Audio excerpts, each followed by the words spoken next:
Well, hey there, it's Terry Sawchuk. It's Thursday, so that means it's time for 3-Minute Thursdays. I kind of want to take a step back today and just talk about some high-level, big-picture type of things that I think are going on.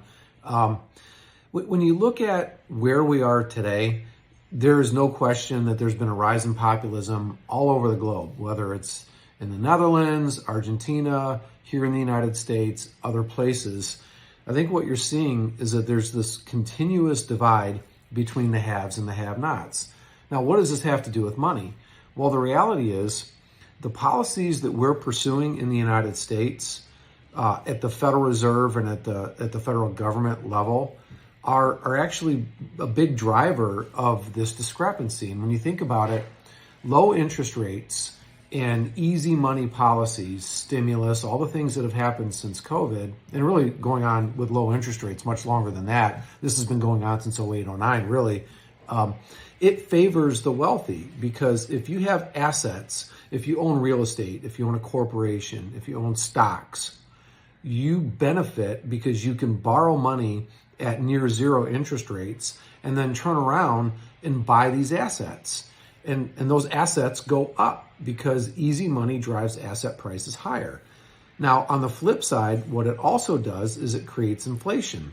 And on the other end of the spectrum, you've got people that don't have assets, that are not wealthy, and they're feeling the pinch because groceries are going up, clothing is going up, entertainment is going up. All the things that, we all want to consume on a day-to-day basis have gotten substantially, astronomically more expensive. And so as time goes on, you get this bigger divide between the haves and the have-nots, and the have-nots get sick of it and they start to push back. And that is exactly where we're at. And I think based on what we're seeing, it's only going to get worse.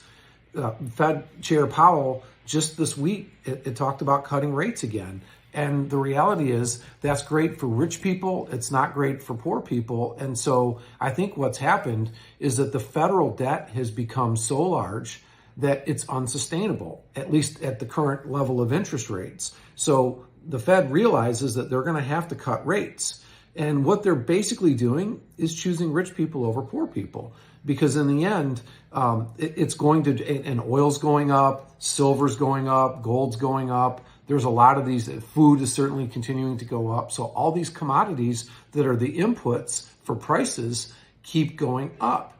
And it's just going to get more expensive to live day to day. And that's why I think that we're going to see more tension, more political tension in the U.S., but more geopolitical tension as well. And so I wonder at what point we hit the tipping point where a lot of this starts to negatively affect the markets. We're not there yet, but I think we're getting closer.